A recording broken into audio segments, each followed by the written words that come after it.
Voilà, je suis très heureux d'être là. Je vous avoue que je serais bien resté assis sur ma chaise en train de l'adorer.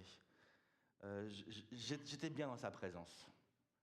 J'étais bien dans sa présence, mais j'aimerais quand même ce matin, en ce premier dimanche de l'année 2026, vous parler d'une personne toute particulière. Vous savez, un des défis, bien sûr, du prédicateur, du pasteur, c'est à chaque fois de se mettre devant Dieu pour chercher la face de Dieu et trouver la pensée de Dieu pour son Église, pour les messages. Voilà, mon but, je ne tourne pas la Bible et puis je ne mets pas mon doigt comme ça pour décider du thème. Je vais vraiment chercher la pensée de Dieu dans la prière, dans le jeûne. Je prends des fois des jours et des semaines entières pour chercher un thème et vraiment, voilà, c'est pas la veille que je fais ça, c'est une vie vraiment consacrée où je cherche sans cesse la pensée de Dieu pour son peuple et je cherche la face de Dieu et soudainement le Seigneur m'a mis ça sur le cœur pour les dimanches parce qu'il y a encore les vendredis au mois de janvier, on va vous proposer aussi d'autres thèmes, puis il y aura encore d'autres choses durant le mois de février. Il y a tellement de choses qui sont là, ça va être une année passionnante, mais aussi une année prenante. Hein. Et donc ce matin, je voudrais vous parler d'un thème un peu particulier et mettre à l'honneur une personne. On va mettre à l'honneur une personne en tout particulier. C'est pas n'importe quelle personne, c'est une personne importante. Je dirais même qu'elle est une personne juste indispensable pour nos vies, pour chacun d'entre nous. Cette personne est juste indispensable pour nous entrer dans les œuvres de Dieu en 2026. Elle est indispensable. Je ne suis pas en train de vous parler de ma femme. Hein. Elle est indispensable pour moi, mais pas pour vous. Mais je ne parle pas de cette personne-là. Je parle d'une autre personne. C'est une personne que nous avons en commun. Et cette personne nous est donc indispensable car elle est la personne la plus importante dans la vie d'un enfant de Dieu. Il n'y a pas plus important que cette personne ici-bas sur terre. Cette personne a rendu possible par la grâce de Dieu ce que tu es devenu aujourd'hui. Qu'es-tu devenu aujourd'hui par la grâce de Dieu, un enfant de Dieu? Tu es devenu un enfant de Dieu grâce à cette personne en particulier. L'œuvre de Jésus à la croix aurait été inutile sans cette personne en particulier. Pourquoi? Mais parce que pour devenir un enfant de Dieu, mon esprit humain, nous sommes formés d'un esprit, d'un corps, d'une âme. Mon esprit devait connecter, devait entrer en communion avec cette personne. Et pour devenir l'enfant de Dieu, au moment où il y a eu ce contact, au moment où il y a eu cette communion avec cette personne en particulier, il y a eu le miracle qui s'est produit. Le miracle de la vie éternelle, ou encore, on appelle cela la nouvelle naissance. Il y a eu ce miracle qui a pris place. Seulement et seulement parce qu'il y a eu un contact, parce qu'il y a eu une communion avec cette personne. Et tant que nous n'entrons pas, tant que l'homme n'entre pas en contact, en communion avec cette personne, le miracle ne peut pas prendre. Le miracle n'arrive pas, le miracle ne vient pas. Donc cette personne est juste incroyable. Et depuis ce jour, cette personne, bien sûr, est venue en moi, elle habite en toi, elle habite en nous. Et qu'est-ce qu'elle fait? La Bible nous dit qu'elle rend témoignage à notre esprit que nous sommes enfants de Dieu. Elle vient et elle dit, tu es un enfant de Dieu, tu es un fils de Dieu, tu es une fille de Dieu. Le diable vient et dit, tu es nul, tu n'y arriveras pas, l'année 2026 va être nulle. Lui, il est là, il dit, tu es un enfant de Dieu, tu es assis dans les lieux célestes, tu es au-dessus de toutes choses, avec Jésus-Christ, tu vas y arriver.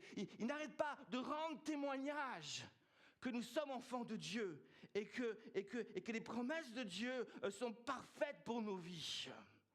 Alors vous l'avez compris, je parle bien sûr du merveilleux Saint-Esprit.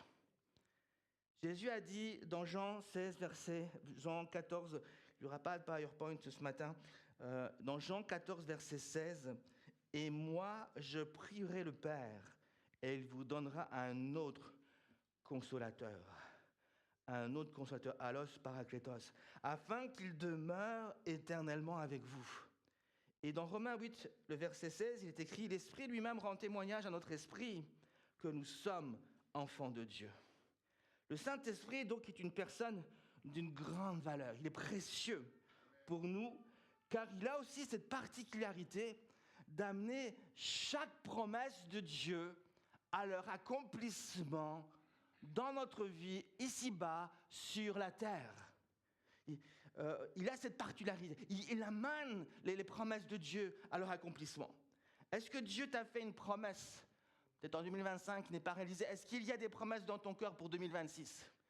Une promesse, des promesses. Peut-être que le Seigneur a mis en toi une promesse par rapport à ta famille, par rapport à ton couple, par rapport à ta vie personnelle, par rapport à ta vie professionnelle. Est-ce qu'il y a des promesses dans ton cœur? J'aimerais te dire que chacune de ces promesses ne pourra pas s'accomplir sans le Saint-Esprit. Le Saint-Esprit a cette particularité, c'est son rôle, et il vient, il amène à son accomplissement chaque promesse de Dieu. Et c'est pour ça que nous avons tellement besoin de dépendre de lui. Parce que c'est lui qui amène à l'accomplissement chaque promesse de Dieu.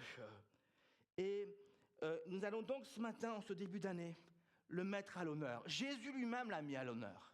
Avant de partir, Jésus en a parlé et il a mis à l'honneur le Saint-Esprit. Il dira dans Jean 16, par exemple, verset 7, Jean 16, verset 7, il dira « Cependant, je vous dis la vérité, il vous est avantageux que je m'en aille, car si je ne m'en vais pas, le Consolateur, le Paraclétos, ne viendra pas vers vous, mais si je m'en vais, je vous l'enverrai. » Et Jésus clairement ici enseigne à ses disciples que sa présence sur terre ne leur serait plus aussi utile que celle du Saint-Esprit. Il dit, il est à votre avantage que je m'en aille. Donc à l'heure où Jésus parle ici, Jésus affirme cette grande vérité. Le Saint-Esprit maintenant va devenir beaucoup plus utile que si moi je reste sur la terre. Il vous sera beaucoup plus utile. Il sera à votre avantage par rapport à moi-même. Une parole que les disciples, bien sûr, n'ont pas directement compris, mais qu'ils ont compris ensuite. Pourquoi le Saint-Esprit est si important?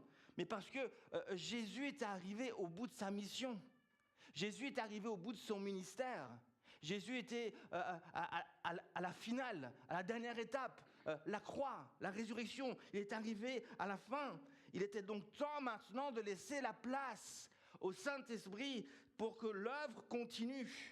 Pour que l'œuvre continue, pour que tout ce qu'il allait accomplir à la croix allait pouvoir devenir quelque chose de concret dans ma vie.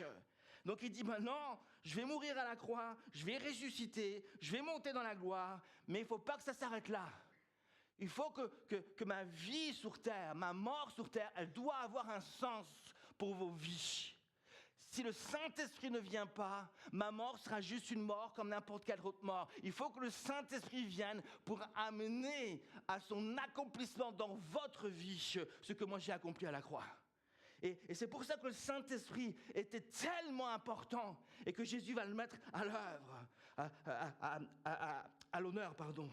Et nous sommes aujourd'hui, depuis la Pentecôte, Actes chapitre 2, depuis à ce moment-là, lorsque le Saint-Esprit est descendu et qu'il accomplit en partie la prophétie de Joël, que dans les derniers temps, je répandrai mon esprit sur toute chair. À partir de Acte 2, la terre est entrée dans une nouvelle saison. La saison du Saint-Esprit, un temps du Saint-Esprit, un temps où Dieu a décidé d'exercer son œuvre, d'accomplir son œuvre, de faire des grandes choses, plus au travers de Jésus le Fils, mais au travers du Saint-Esprit.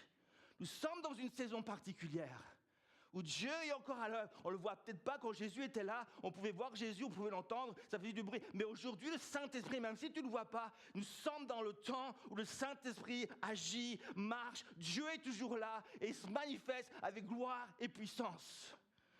Nous sommes dans une saison particulière, la saison, le temps du Saint-Esprit, et Dieu aujourd'hui agit au travers de lui. Il y a quelque chose de glorieux que Dieu veut faire dans ma vie et dans ta vie et dans l'Église. Dans 2 Corinthiens chapitre 3, les versets 7 et 8, il est dit ceci, 2 Corinthiens chapitre 3, les versets 7 et 8. « Or, si le ministère de la mort, donc le ministère de la loi, gravé avec des lettres sur des pierres, a été glorieux au point que les fils d'Israël ne pouvaient fixer les regards sur le visage de Moïse, à cause de la gloire pourtant passagère de son visage, à combien plus le ministère de l'Esprit ne sera-t-il pas glorieux ?» Il y a donc quelque chose de glorieux que Dieu veut faire dans ma vie. Quand le Saint-Esprit agit, d'après l'apôtre Paul, c'est quelque chose de glorieux. Son ministère est glorieux. Il est glorieux parce qu'il amène Jésus, il révèle ce que Jésus a fait vraiment sur la croix et le manifeste dans nos vies. Il n'écrit plus, ce n'est plus un ministère où on écrit la loi sur des tables de pierre, mais le Saint-Esprit écrit les révélations sur les tables de notre cœur. Il grave, il fait de nous une lettre ouverte, il nous change complètement. Il met son empreinte sur nos vies. Et je voudrais vraiment déclarer qu'en 2026, nous ne serons pas de ceux qui allons empêcher au Saint-Esprit d'agir dans nos vies au travers de nous. Nous n'allons pas empêcher au Saint-Esprit de graver les révélations dans nos cœurs. Nous n'allons pas empêcher au Saint-Esprit d'agir et de toucher ceux qui nous entourent. Combien de fois, moi-même, j'ai été un obstacle à ce que Dieu voulait faire dans ma vie? Combien de fois, moi-même, j'ai été un obstacle de ce que Dieu voulait faire au travers de moi? Je ne veux pas être un obstacle à ce que Dieu veut faire au travers de moi, dans la vie de mes enfants, dans la vie de ma femme, dans ceux qui m'entourent. Je ne veux pas empêcher Dieu de me changer, de me transformer. Je veux le laisser agir, qu'il exerce son ministère. Il est là pour ça. En 2026, le Saint-Esprit va se manifester comme jamais, à condition, bien sûr, que toi, tu le laisses faire. Et que tu ne résistes pas avec orgueil, mais tu le laisses agir et le toucher en profondeur. Écoutez mon cœur, le Seigneur veut faire quelque chose de grand et de fort et de puissant dans chacune de nos vies.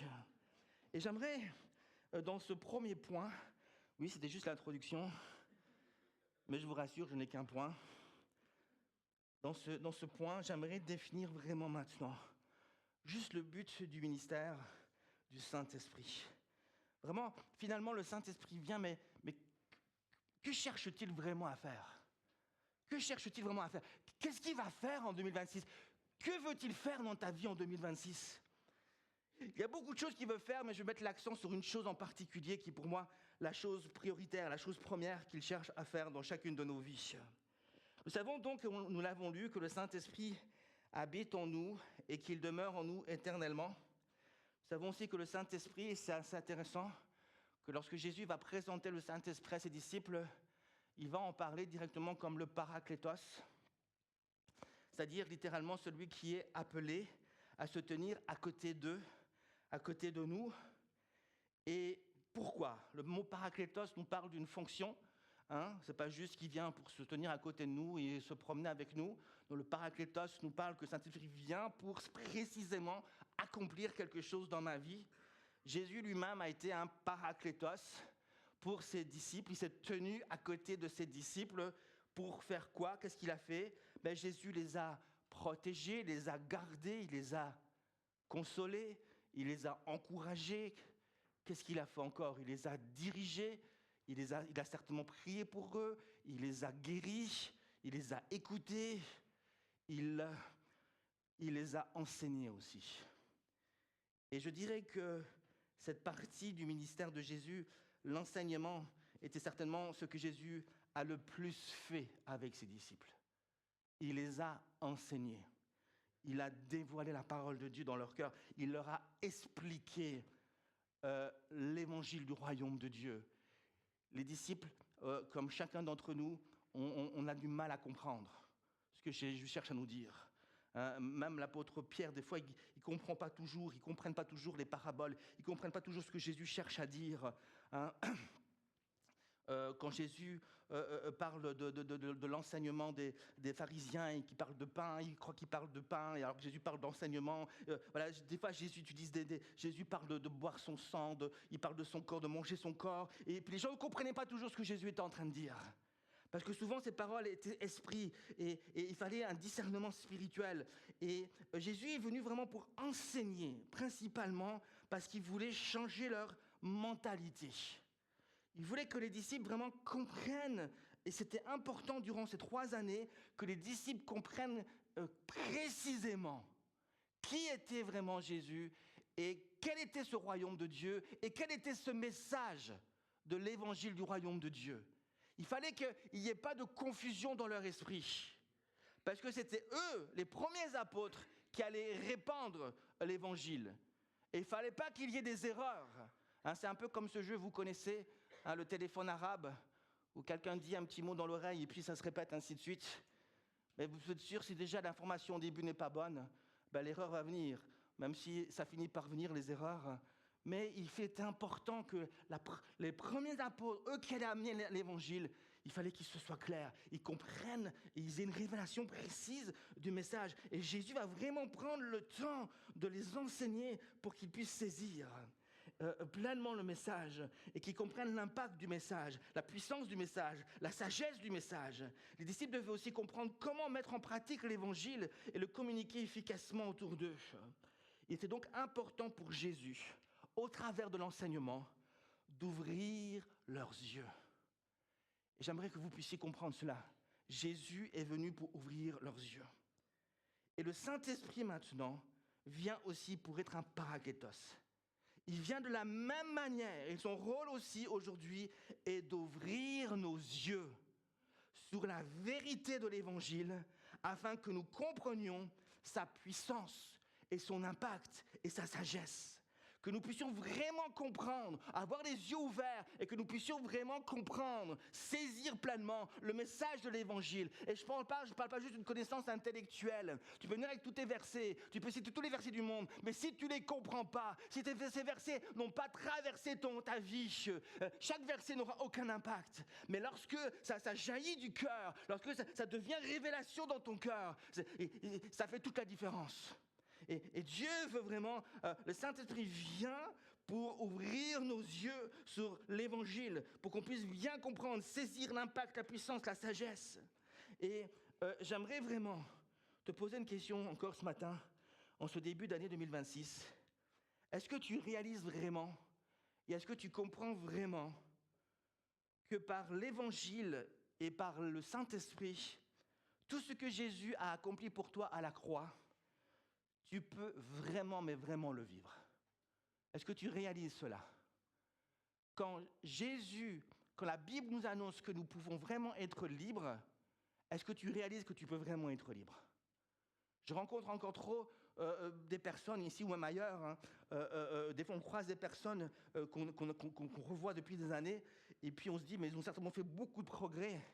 Puis on se rend compte même qu'ils ont peut-être régressé ou qu'ils se battent avec la même chaîne, avec la même addiction. Ils sont encore en train de tomber, ils sont encore en train de trébucher. Mais j'aimerais te dire que tu peux vraiment être libre. Tu peux vraiment vivre les promesses de Dieu. Tu peux vraiment changer. C'est possible. Tu peux vraiment être joyeux. Tu peux vraiment avoir la paix. Tu peux vraiment vivre ces choses-là. Tu peux être, ce que la Bible dit, déclare, enseigne, tu peux vraiment le vivre. Tu n'es pas appelé à vivre ta vie comme ta vie. Il doit y avoir un changement entre le passé et après, entre ce qui a été passé et ce qui est maintenant. Ma vie avec Jésus ne doit plus ressembler à ce qu'elle était avant. Il y a un changement, il y a une marque. Jésus vient, il change nos vies. Est-ce que ta vie est vraiment changée? Est-ce que tu le crois vraiment qu'il peut y avoir un profond changement qui s'opère dans ta vie? Un profond changement qui s'opère dans ta vie. Ce changement-là, je vous assure qu'il est venu dans ma vie. C'est un changement radical. Vous savez, moi j'ai grandi dans une cité et tout le monde, bien sûr, se connaissait. Et quand l'évangile est venu dans ma maison, je vous assure qu'autour de moi, les gens ont vite vu le changement. Ils ont compris que ce jeune-là, ils ont compris que je n'étais plus le même, qu'un certain Jésus avait changé ma vie. Et tout le monde ne comprenait pas. Tout le monde ne comprenait pas, mes amis ne comprenaient pas. Et certains étaient touchés, certains étaient interpellés, mais il y avait ce changement qui commençait à se voir. Je marquais ce changement, ma vie n'était plus la même. Je ne faisais plus les mêmes choses. J'ai fait des choix concrets dans ma vie. J'ai fait le choix de ne plus sortir avec eux et de boire et de faire toutes ces choses-là. Ma vie maintenant était consacrée à Dieu, à la prière, à l'église, à rendre témoignage, à la joie, à la paix, à ma famille, à rendre témoignage, même si parfois c'était difficile. Même si parfois le regard des autres sur moi était parfois difficile, mais j'ai fait ce choix pour Jésus. Et un changement était là. Et j'aimerais te demander de oser en 2026 faire un choix radical pour Jésus. Oser être différent. Oser, même ton orgueil, ok, ils m'ont vu comme ça, ils me verront plus comme ça, ils vont me voir comme quelqu'un de faible, mais c'est pas grave. Moi, je sais que Jésus me voit comme quelqu'un fort, comme quelqu'un de puissant devant lui. Et ça m'est égal ce que les autres pensent de moi. Du moment que Jésus, lui, me voit et sourit. Amène le sourire de Dieu sur ta vie, même si les autres doivent te critiquer, les autres doivent commencer à t'humilier ou je sais pas quoi, mais du moment que tu as le sourire de Dieu, c'est ce qui compte. Et il doit y avoir un changement. Et le Saint-Esprit vient pour nous rendre libres, pour nous changer, pour nous transformer en profondeur. Et en 2026, on veut laisser le Saint-Esprit agir en profondeur. Agir en profondeur. Maintenant, ayant dit cela, il y a quelque chose que vous devez bien comprendre. Le ministère du Saint-Esprit, à cause de ce but recherché, va rencontrer une grande opposition. Toute la puissance des ténèbres va se dresser contre ce ministère du Saint-Esprit, et donc contre moi-même. Le diable va donc fermement s'opposer à ce ministère. Pourquoi ? Mais parce que le diable ne veut surtout pas que les yeux de ton cœur et de ton esprit soient ouverts sur la vérité qui est en Jésus-Christ. Il ne veut pas parce qu'il comprend, lui le diable, il comprend des fois mieux que beaucoup d'entre nous, l'impact de cette vérité, la sagesse de cette vérité. L'effet que cette vérité peut avoir dans une vie. Et il sait que si cette vérité commence à toucher ton cœur, à aller en profondeur dans ta vie, tu vas plus être la même et tu seras un danger pour lui. Et il ne veut surtout pas que tu comprennes cela. Alors que le ministère agit, le Saint-Esprit agit, le diable lui-même agit. Il y a le ministère du diable, le ministère du Saint-Esprit. Et alors que le ministère du Saint-Esprit, c'est d'ouvrir nos yeux et de nous dévoiler, de nous révéler, le ministère du diable, lui, et de ses esprits méchants, sera de nous garder dans l'obscurité, dans l'ignorance. Ce sera d'accomplir pour nous la prophétie d'Osée, chapitre 4, verset 6. Vous connaissez ce verset ? Osée 4, 6 nous dit « Mon peuple est détruit parce qu'il manque la connaissance. » Parce qu'il manque la connaissance. Récemment, j'étais dans un magasin, comme la plupart d'entre nous. Nous allons des fois dans des magasins. D'ailleurs, des fois même, je croise certains d'entre vous. Oui, un pasteur, il doit aussi manger, boire et ce genre de choses. Et puis, j'étais dans un magasin, et puis j'ai acheté quelque chose, c'est pas ça le point.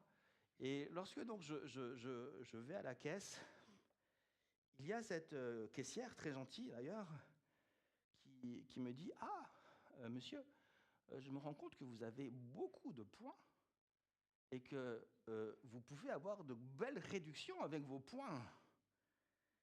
Mais il faut les utiliser avant la fin de l'année ou sinon on allait tous les perdre. » Alors je l'écoute bêtement, je la regarde bêtement et je finis par lui dire tout simplement « Ah, je ne savais pas. » Alors ça semble simple ce que je suis en train de vous dire là. Mais j'aimerais que vous puissiez m'écouter attentivement maintenant. Cette simple phrase, « Je ne le savais pas », est une phrase en réalité terrible. C'est terrible car elle dévoile une réalité que la plupart des enfants de Dieu vivent aujourd'hui. La plupart d'entre nous, je dois le dire, nous ne savons pas. Nous ne savons pas vraiment ce que Jésus-Christ a accompli pour nous. Jésus-Christ n'est pas juste mort pour nous faire quelques bonnes réductions dans nos vies. Jésus-Christ est mort pour payer complètement le prix. Mais nous ne le savons pas vraiment. Nous ne le savons pas vraiment. Nous le savons un peu, nous le savons en partie, mais nous ne le savons pas vraiment en profondeur.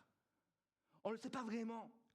Et le Saint-Esprit vient pour amener ça à la lumière. Pourquoi ? Il y a un combat qui est là. Le diable vient défier nos connaissances, vient défier notre révélation, vient défier. Il nous empêche de rester fixés sans cesse sur la parole de Dieu. Il vient pour nous distraire, il vient pour détourner notre regard, pour nous plonger à chaque fois dans l'ignorance, le manque de connaissance, et empêcher à cette vérité vraiment de s'enraciner en nous jusqu'à ce que nous comprenions que Jésus n'est pas venu juste pour nous faire quelques petites réductions, mais pour payer complètement le prix.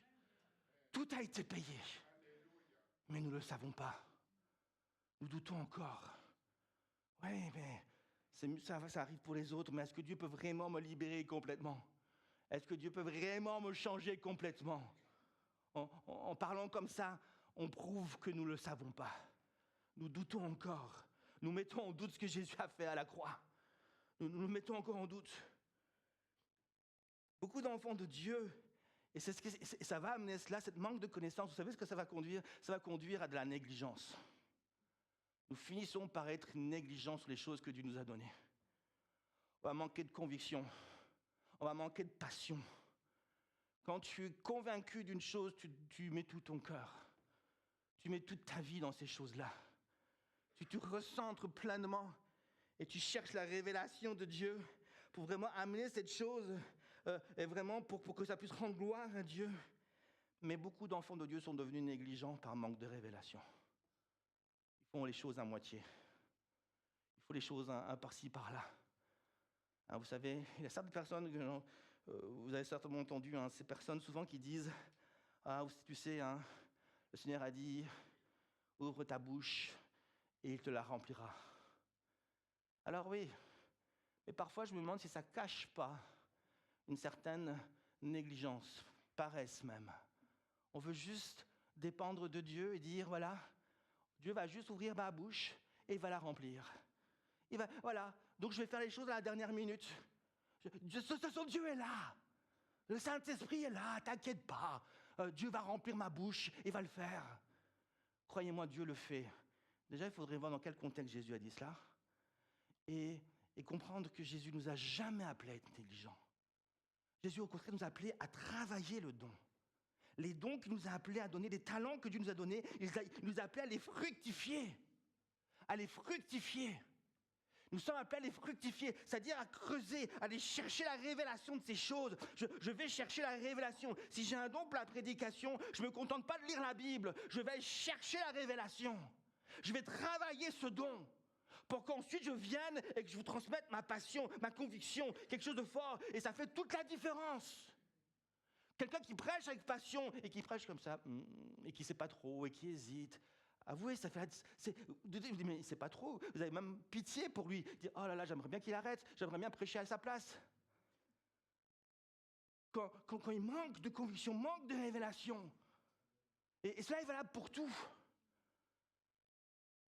Alors que nous servons le Seigneur, alors que même les petites choses, la projection ou même la sono, et gloire à Dieu pour ceux qui sont engagés là, ou même la louange, on va chercher, on va se mettre devant Dieu et on va aller en profondeur pour amener quelque chose. Et puis il y a ceux qui sont négligents, puis il y a ceux qui sont à fond et qui peuvent justement après être critiqués parce que justement ils veulent avancer, ils veulent travailler, mais souvent ils dévoient la négligence des autres. Alors, moi je vous demande en 2026, que nous puissions nous recentrer sur Dieu. Parfois nous sommes négligents parce que nous faisons trop de choses. Nous faisons trop de choses. Nous faisons trop de choses. Et on veut faire beaucoup de choses bien. Et au final, on fait les choses pas si bien que ça. Il vaut mieux réduire ce qu'on fait et faire juste quelque chose très bien que faire plein de choses plus ou moins bien. Vous savez, c'est plus un secret pour tout le monde, mais il y a des années de cela, j'ai compris quelque chose. Ce fut une révélation, j'ai dû la digérer. Mais j'ai compris que je n'étais pas appelé à faire la louange. Et j'arrête de le dire parce qu'après ma femme elle a bien appuyé là-dessus. J'ai compris que mon appel n'était pas là. Pourtant, j'ai essayé. J'ai essayé. Mais j'ai compris rapidement que ça demandait beaucoup d'énergie. Ça demandait beaucoup de temps. Et le temps que je mettais pour cela, je ne le mettais plus pour mon véritable appel. Mon véritable appel. Et j'ai dû me recentrer dans ce que Dieu m'appelait. J'ai dû me recentrer dans ce que Dieu m'appelait. On peut faire beaucoup de choses, mais à un moment donné, il faut se recentrer dans ce que Dieu nous appelle à faire. En 2026, on veut se recentrer dans ce que Dieu nous appelle vraiment à faire. Et on veut le faire bien, on veut creuser. Alléluia, Seigneur Jésus. Et je voudrais conclure ce message avec 2 Rois chapitre 6, le verset 8 et 17. On va le lire ensemble.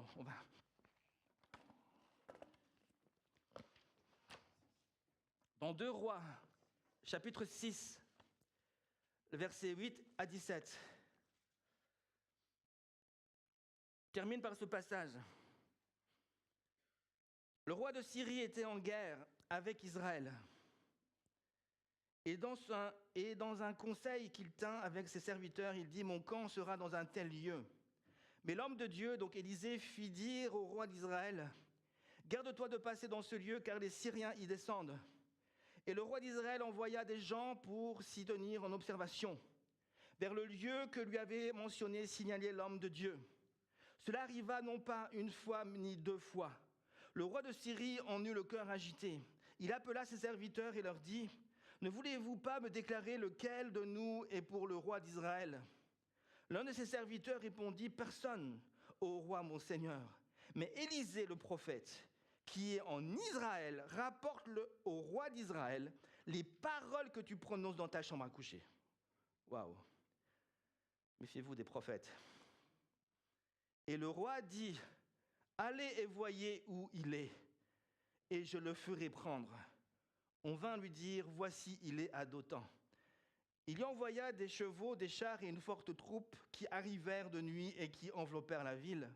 Le serviteur de l'homme de Dieu se leva de beau matin et sortit, et voici une troupe entourait la ville, avec de chevaux et des chars. Et le serviteur dit à l'homme de Dieu, « Ah, mon Seigneur, comment ferons-nous » Il répondit, « Ne crains point, car ceux qui sont avec nous sont en plus grand nombre que ceux qui sont avec eux. » Élisée pria et dit, « Éternel, ouvre ses yeux pour qu'il voie. » Et l'Éternel ouvrit les yeux du serviteur, qui vit la montagne pleine de chevaux et de chars de feu autour d'Élisée.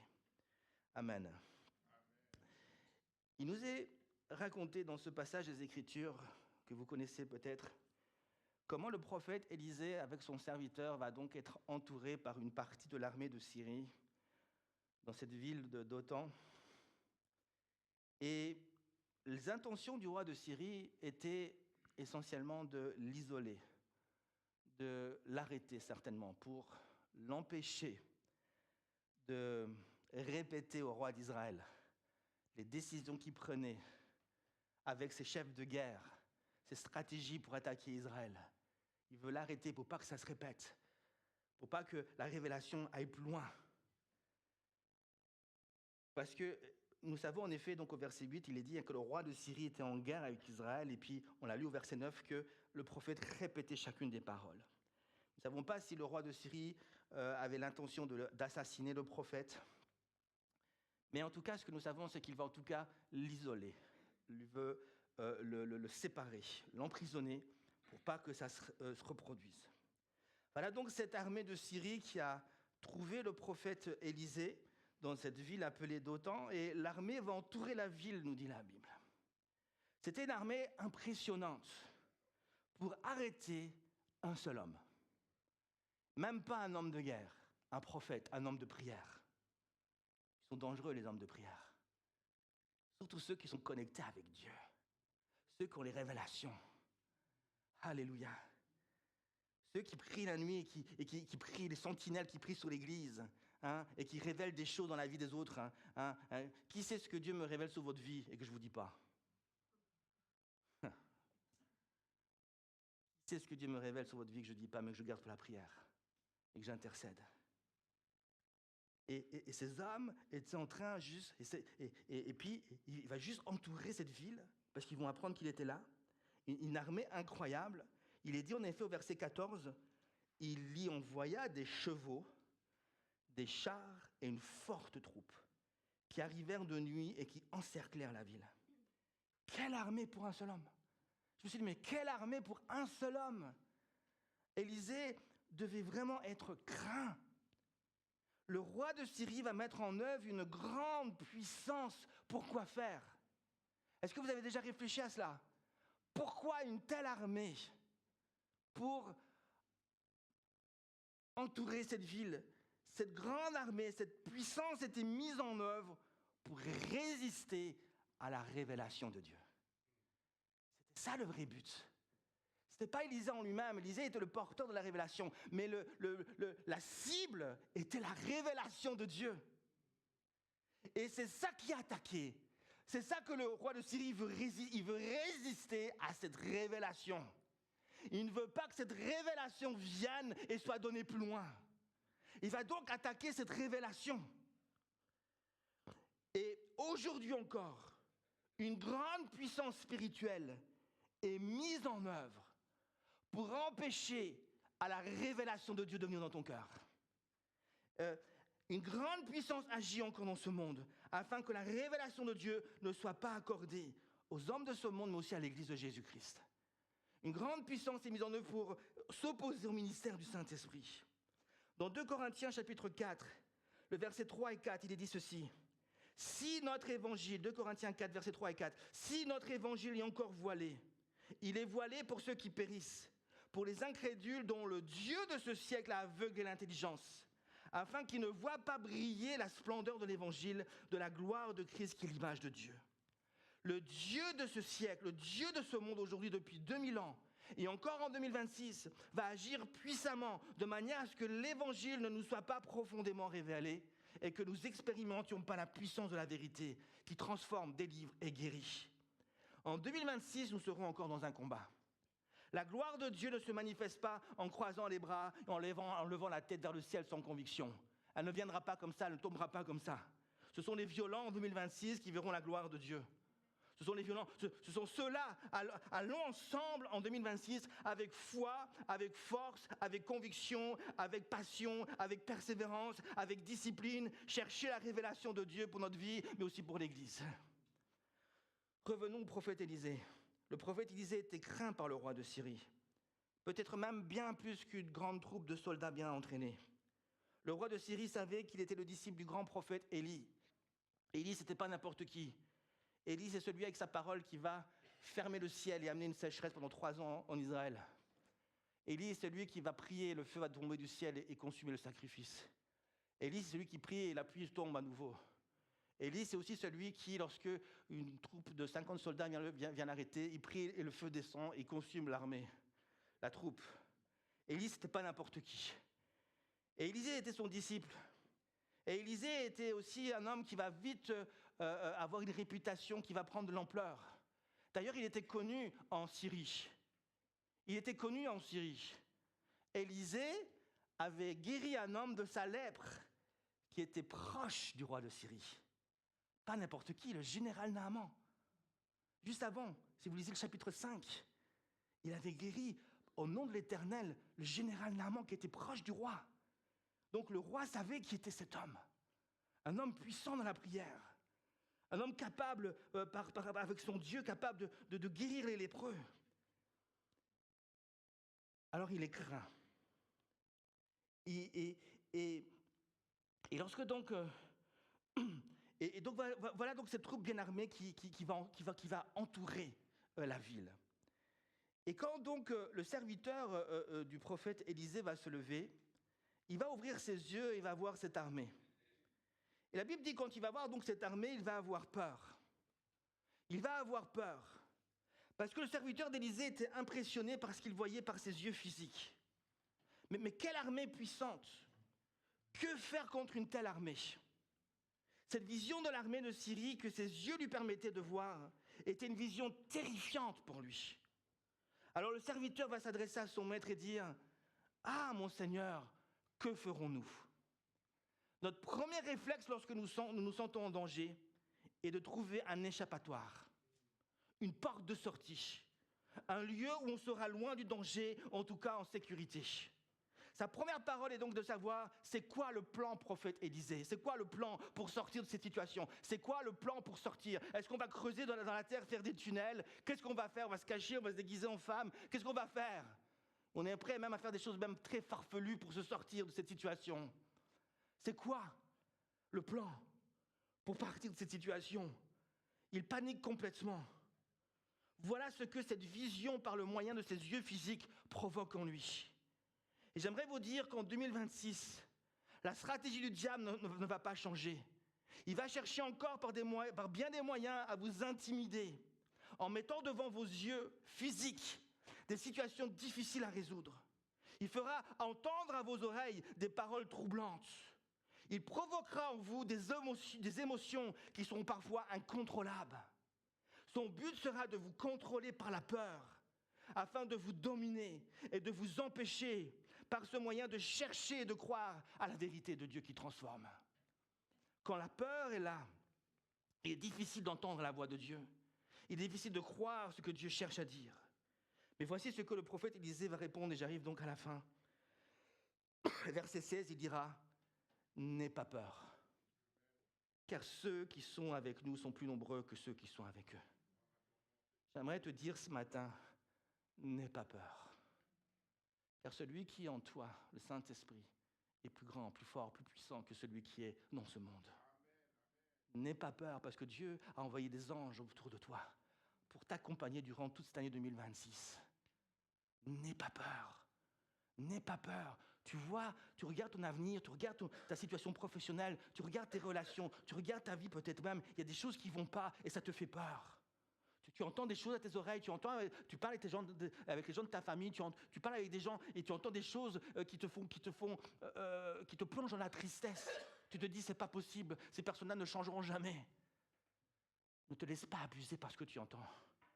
Ne te laisse pas abuser par ce que tu vois. Parce que celui qui est en toi est plus puissant. Et Dieu dit, n'aie pas peur. Mais écoutez-moi, ça ne s'arrête pas là. Ça ne s'arrête pas là. Le prophète aurait pu juste encourager. Et souvent, c'est ce qu'on fait. On encourage, et c'est bien. Nous allons encourager avec la parole. Encourager les autres à ne pas avoir peur. Mais le prophète Élisée ne s'arrête pas là. Il ne s'arrête pas là. Au verset 17, il va ensuite, après avoir encouragé son serviteur, il va demander à Dieu de lui dévoiler la vérité. Après avoir dévoilé la vérité, demande à Dieu de dévoiler la vérité. Après avoir encouragé, après avoir dit n'aie pas peur, après avoir dit Dieu est grand, demande à Dieu de montrer qu'il est grand. Demande à Dieu de se manifester. Parce que ta parole a fait du bien. Mais la parole de Dieu, elle, va transformer. Ta parole de Dieu va recentrer les gens sur Dieu. Pourquoi ? Pour que justement la prière vienne ensuite et que Dieu, par son esprit, transforme les vies. Et Élisée ne va pas se contenter de parler. Il va ensuite prier pour que ce qu'il a dit puisse porter du fruit.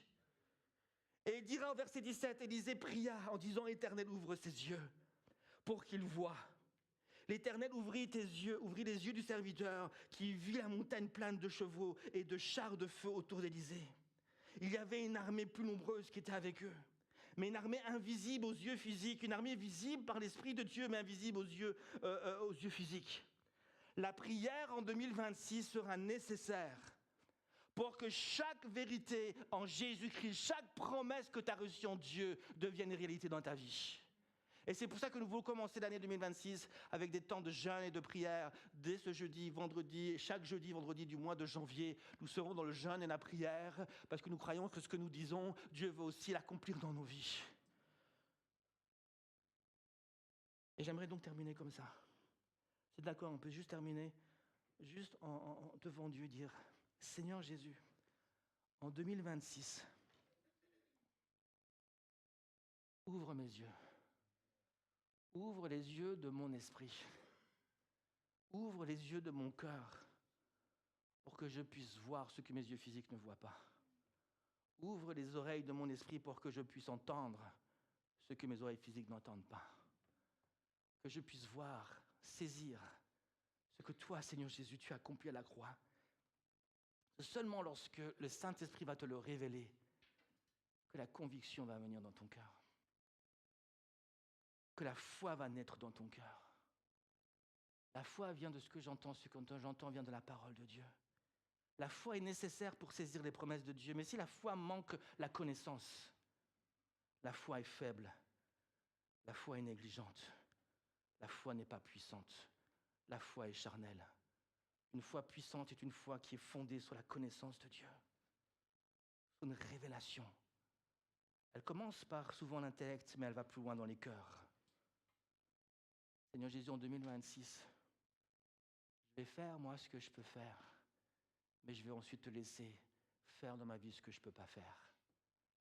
Seigneur Jésus, en 2026, je vais saisir ta parole avec mes faibles moyens, avec mon intelligence, avec mon intellect, mais je vais te laisser, toi, Saint-Esprit, l'amener plus loin dans mon cœur. En 2026, Seigneur Jésus, je vais saisir chaque promesse, je vais laisser chaque vérité de Dieu pénétrer mon cœur, jusqu'à ce que ça devienne réalité pour moi, jusqu'à ce que ça devienne accomplissement pour ma vie, Seigneur Jésus. Seigneur, en 2026, je vais faire preuve de discipline, de persévérance. Je veux, Seigneur Jésus, comme tu l'as dit, ce sont les violents qui s'emparent du royaume de Dieu. Je vais faire preuve de violence, Seigneur Jésus, pour saisir chaque promesse de Dieu pour ma vie. Père éternel, je te remercie pour les dons que tu m'as donnés, pour les talents que tu as donnés à chacun d'entre nous. En 2026, Seigneur Jésus, je ne vais pas juste déposer mon don, je ne vais pas juste le regarder, mais je vais travailler à ce don. Je vais travailler à ce don, Seigneur Jésus. Je vais donner tout mon cœur, toute ma vie. Je vais y mettre toute mon énergie. Et toi, Seigneur Jésus, tu vas amener la révélation. Tu vas faire ce que je ne peux pas faire. Tu vas faire ce que je ne peux pas faire. Merci, Jésus. Viens ouvrir nos yeux et que nous puissions voir ta vérité, Jésus. Tes vérités, Jésus. Tes promesses, Seigneur Jésus. Alléluia.